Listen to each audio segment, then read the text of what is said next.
सुप्रभात बच्चों। आज की कक्षा में हम सबसे पहले पढ़ेंगे व्याकरण और हमारा टॉपिक है भाषा। भाषा और वर्ण। पहले हम भाषा के बारे में पढ़ते हैं कि भाषा क्या है। ठीक है बच्चों, मैं यहाँ से पढ़ना शुरू करती हूँ। अपने मन की बात बोलकर या लिखकर दूसरों तक पहुँचाना और दूसरों की बात सुनकर या पढ़कर समझना ही भाषा है। हम एक दूसरे से अपनी भावनाओं की, अपने बातों का आदान प्रदान, अपने भावनाओं को पहुंचाना एक दूसरे के पास भाषा के माध्यम से ही करते हैं। ठीक है, तो भाषा अपने भावों को अभिव्यक्त करने या आदान प्रदान करने का एक जरिया है। हम भाषा की मदद से अपनी बात एक दूसरे तक पहुंचाते हैं। ठीक है बच्चों, हमको किसी से बात करना होता है, तुम्हें किसी से बात करना होता है, तो तुम किस माध्यम को अपनाते हो? भाषा को अपनाते हो। भाषा के माध्यम से ही अपनी बात दूसरी तक पहुंचाते हो। ठीक है ना, तो वही भाषा होती है। हम दो तरह से अपनी बात एक दूसरे को कह सकते हैं, बोलकर और लिखकर। अतः भाषा दो प्रकार की होती है, मौखिक तथा लिखित।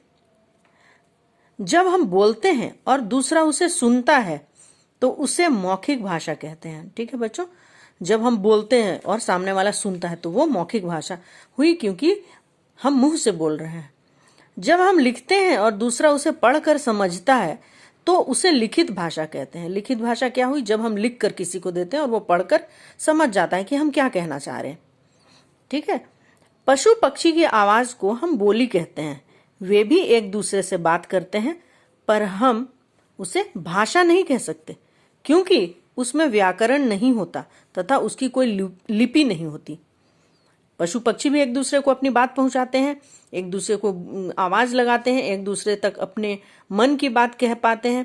उनकी अपनी ही एक अलग बोली होती है, पर वो भाषा नहीं हम उसे कह सकते।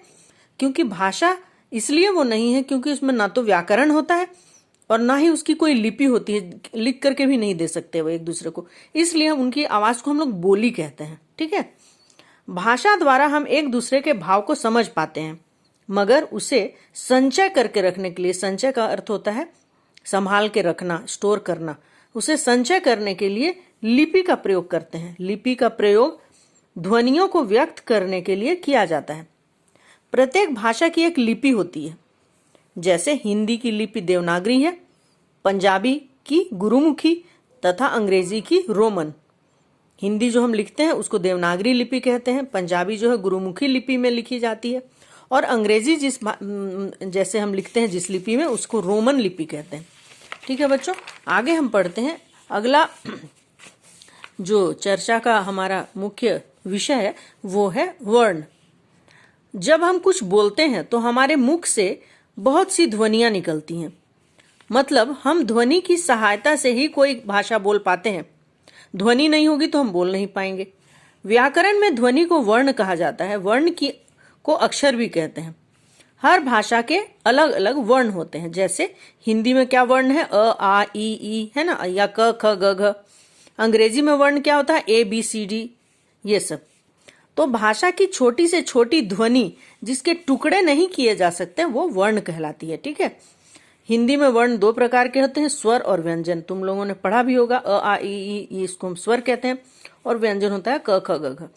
तो स्वर और व्यंजन तो तुमने पढ़ा है पिछले कक्षा में, पिछले ही नहीं बल्कि पिछले के पिछले कक्षा में भी तुमने पढ़ा है, प्रेप में भी तुम पढ़े हो, और उसके बाद 1 में भी पढ़े हो, और ये क्लास 2 है। तो तुमको अच्छी तरह से स्वर और व्यंजन के बारे में पता होगा, ऐसा मैं उम्मीद करती हूँ। तो इन दोनों टॉपिक को पढ़ने के बाद इस वीडियो को अच्छे से देखो, बार बार, 2 बार, 3 बार, और समझने की कोशिश करो कि भाषा और वर्ण क्या होता है।